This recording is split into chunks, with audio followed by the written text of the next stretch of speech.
सातवें चरण के चुनाव को लेकर हिमाचल में इन दिनों प्रत्याशियों के नामांकन भरने की प्रक्रिया चल रही है। सोमवार को शिमला संसदीय क्षेत्र से भाजपा प्रत्याशी सुरेश कश्यप पार्टी समर्थकों के साथ पर्चा दाखिल करने शिमला उपायुक्त दफ्तर पहुंचे। वहीं कांग्रेस उम्मीदवार विनोद सुल्तानपुरी भी सीएम सुखविंदर सिंह सुक्खू, प्रदेश अध्यक्ष प्रतिभा सिंह समेत कई कांग्रेसी नेताओं के साथ नामांकन दाखिल करने पहुंचे। मुख्यमंत्री ने मीडिया से बातचीत में कहा कि उन्होंने चारों लोकसभा क्षेत्र के प्रत्याशियों के नाम की प्रक्रिया पूरी हो चुकी है। जनता की अदालत में मुख्यमंत्री ने कहा कि ये कोई चुनाव नहीं है, ये भविष्य की राजनीति करने वाला चुनाव है।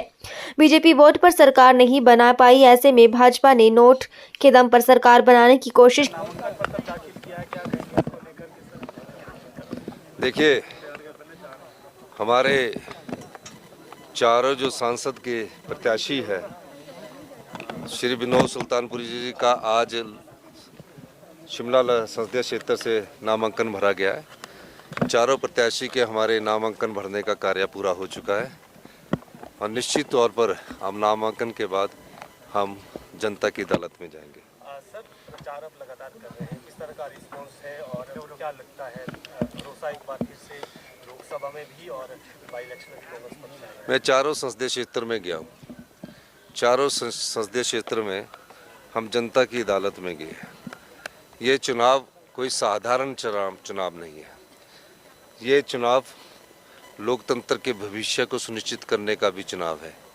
देश की राजनीति को दिशा देने का भी चुनाव है। इस चुनाव में जिस प्रकार भारतीय जनता पार्टी ने जनता की भावनाओं का सौदा किया है और जो विधायक जनता के वोट पर चुनकर आए और भारतीय जनता पार्टी को जब जनता ने नकार दिया तो 14 महीने पुरानी सरकार को वोट के दम पर सत्ता हासिल ना कर सके, नोट के दम पर सत्ता हासिल करने की कोशिश की और किसी न किसी तरह से जो आम लोगों की सरकार है, जिसमें आम लोगों से संबंधित योजनाओं को हमने पूरा किया, उसको गिराने की जो भारतीय जनता पार्टी ने कोशिश की, हम जनता की अदालत में उसको रख रहे हैं। सर, जयराम ठाकुर तो लगातार अपने चुनावी भाषण में भी ये कह रहे हैं कि 4 तारीख को सरकार देश में और प्रदेश में भाजपा की सरकार। तभी तो मैं कह रहा हूँ, ये चुनाव भविष्य की राजनीति तय करेगा। वो राजनीति जो जनताओं की भावनाओं का ख्याल रखकर सत्ता में जनता की सेवा कर रही है। और जो जयराम ठाकुर जी कह रहे हैं, जयराम ठाकुर जी का मैथमेटिक्स कमजोर है।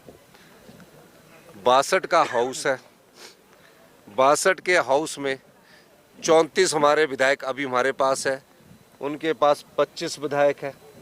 मान लीजिए कि 6 इनके विधायक जो अभी चुनाव में बिके हुए विधायक जो चुनाव लड़ रहे हैं, जो न कांग्रेस पार्टी के कार्यकर्ता उनको पसंद करते हैं, ना बीजेपी के कार्यकर्ता उनको पसंद कर रहे हैं। अगर वो चुनाव भी जीत गए तो 25 और 6 कितने हो गए? 31।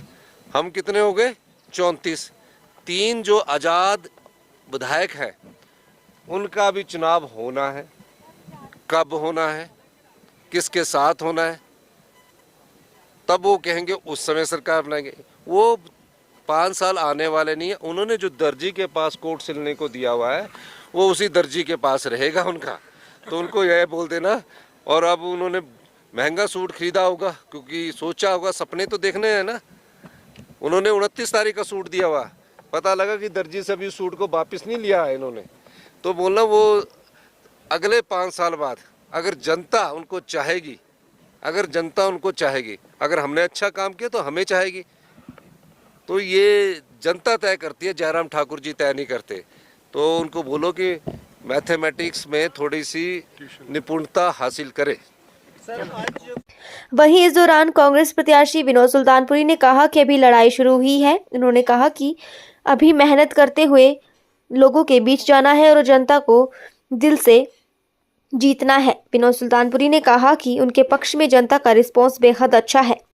मेहनत करनी है, अभी तो लड़ाई शुरू है और अपने तरफ से जो बेस्ट हो सकता है अपनी बेस्ट परफॉर्म करना है। लोगों के मत को हमें मेहनत करते हुए उनके दिल को जीतना है, उस पर काम कर रहे हैं। किस तरह का रिस्पॉन्स सर? अद्भुत, बहुत बहुत अच्छा। सुरेश कश्यप यहाँ से सांसद हैं, उन्होंने कहा कि मुझ पर एक बार फिर जनता भरोसा करेगी, पीएम मोदी जो है वो तीसरी बार बनेंगे। देखिए, कई बार लोगों से पूछ लेना चाहिए, खुद नहीं बोलना चाहिए।